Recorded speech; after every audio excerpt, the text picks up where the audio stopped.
Hey everyone, welcome back to a brand new episode of my Vinyl Collection. This is part 6 I believe, and today we'll be talking about two outstanding bands, one being Bring Me the Horizon and the second being PVRIS. Around this time last year, Bring Me the Horizon released an album called That's the Spirit, which in my opinion is quite a departure from their old stuff such as Suicide Season, but a development on top of Sempiternal. So the design for the album is quite minimalistic, as you can see. It's rather simple. It has the majority of it's pretty much black with some white text in the background for the 11 song track list, with the actual title for the album in a slightly different shade but also shiny so you can actually see it on the cover.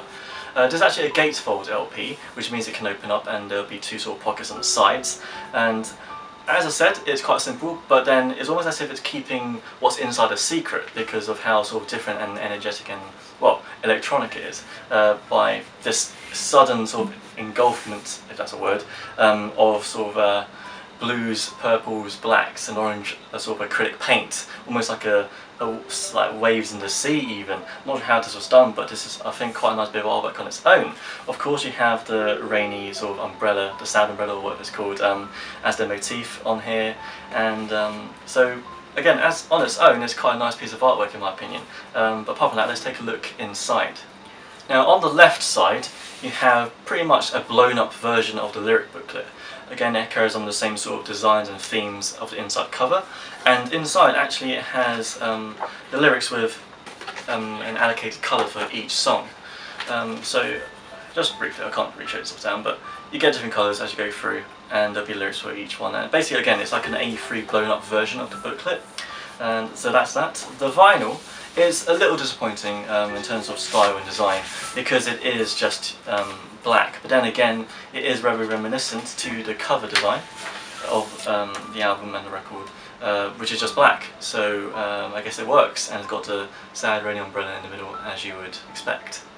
Like I was saying earlier, it's definitely a very clear progression from their previous album Sempiternal. They introduced a lot more electronic elements into their songs, and there's a lot less screaming. There is still some included, but the majority of it I think should be applauded for because of his clean vocals, and it definitely shows that he can sing, and it does sound pretty damn good. The melodies are a lot catchier, and I think in general, in my opinion, is a much more easy listening album as opposed to their previous releases. So for somebody who doesn't quite know the band or has heard of them but hasn't ever been quite into their previous stuff, I think this is definitely a good introduction to the band, and people who don't know could very easily listen to and catch on. Some favourite tracks off the album, I think straight away the opening track, Doomed, is a very good one. In my opinion, it's a very good introductory song. It captures sort of everything that you're in store for in every other song. It has sort of elements of each other track in the album, and I think is a very good way to show off just how much they've improved and how well they understand electronic music and how they can incorporate it into their style. Another favourite obviously is Throne. That single just blew me away.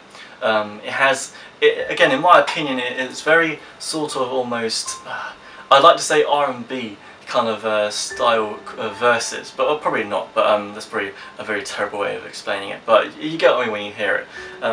It has this kind of a different approach to the songs and a very killer sort of gang vocal chorus, which I think is phenomenal and very fun to hear live. Another favourite, I think actually my all-time favourite from the album, I think is actually Follow You. I think it's very good because of the sort of the soaring kind of vocals in the chorus. I think has the most catchy melody out of all the other songs. And another favourite would be probably True Friends and Happy Song, both of which are very sort of different to what they've done before, especially True Friends. It kicks off with his solo vocals, which just again shows off how he can sort of combine singing and unclean vocals together and do it really well. And Happy Song is just a very good gang vocal sort of song, and definitely something that you'd have fun listening to live. Especially when I went to see them at the Rose Theatre in Kingston, which was an excellent show because it was actually quite a small venue. I think it was at 800 capacity, so it was quite small in comparison to where they usually play. So that was definitely a treat. So all in all, this is a very good album. I think it's definitely a great progression, and I think they should definitely keep doing what they're doing, and also perhaps include a bit of what they've done before, but making sure the next album sort of still appeals to good, like, you know, new people and also loyal fans. I think they've done really well with this one, so they just keep doing that. That's great. So next up is actually one of my favourite bands called PVRIS, and this is their album White Noise. And I quite like the design because, very similarly to That's the Spirit, it's very dark, it's very black, it's very enigmatic and mysterious. And on the cover we have this sort of mirror with all this like distortion and static happening, as if there's like a TV screen, like a broadcast gone wrong kind of thing going on there. And so it's very simplistic and yet mysterious, and I really like that. And back would be quite simple, the text in white with a 10-song track list. With actually, don't think you can quite see, but the text is actually overlaid as well with like a sort of fuzzy static kind of blowing up version of the text on top of it, which I think is quite an interesting touch and a very subtle design as well. So inside we have a few things. We have obviously the vinyl in its sleeve, we have the actual CD on its own, and the lyric sheet sort of panel. And I quite like this because it's very, again, in theme of their black and white sort of style, which I think is actually quite fitting with the music that they do and this, the general sort of motif that they carried on throughout the album. And I like how it's black and white, but there's actually very subtle colours used as well, so it's not completely black and white, which I think is a nice touch to it. And on the back you get this, again, these distortions happening, which I think is a nice design feature, and obviously your lyrics below. So that's the lyric panel. And next up here we have obviously the CD. It's white, and not much to say about that. Don't really care about CDs anymore, it's all about vinyl. So the vinyl is actually quite a nice one. I think there's a few variants, I think there might be 2, maybe 3 variants, I'm not too sure. But this one is the white, opaque and clear vinyl version, which I really like. I think it's a very nice sort of design. Again, I prefer when bands have LPs which are much more special than just black, and especially if it's better by not being opaque, or at least here you have some which are not see-through and some that are. I think it's really nice, especially when you put it down or hold it up against the light. And I just think it's nice because you can actually see all the grooves, and it's just a nice design feature in my opinion anyway. First of all, I want to make one thing clear. Lynn Gunn, absolutely gorgeous. Anyway, back to the music. I'd like to describe the album as beautifully haunting. It's very atmospheric. Lynn Gunn's vocals are incredible in this album, and she's definitely one of the best singers that I think anyway in this sort of in this genre of music. And because of the way she's able to combine rock vocals and clean vocals, and because she can sing incredibly beautifully. And I think it's definitely a brilliant part of what makes PVRIS a great band. So some of my favourite tracks include Fire. I think that's actually my favourite one, mainly because it's the heaviest one, and it includes more of the rock vocals that I really like from her, and I think she does it really well.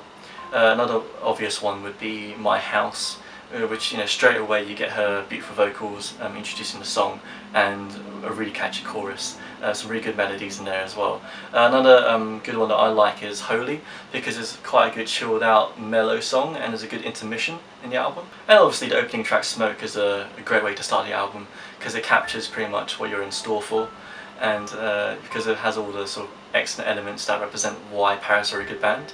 I definitely think they're one of the best bands out there currently, and these guys and Bring Me the Horizon have definitely both proven how they can combine rock and electronic music together, and if you're into that sort of stuff, then I definitely highly recommend these two bands to you.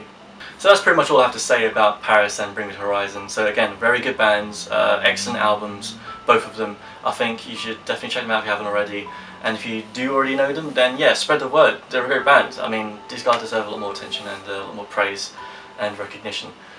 So basically, as usual, thanks for watching. Hope you guys check out the next part, and I'll see you guys next time. See ya.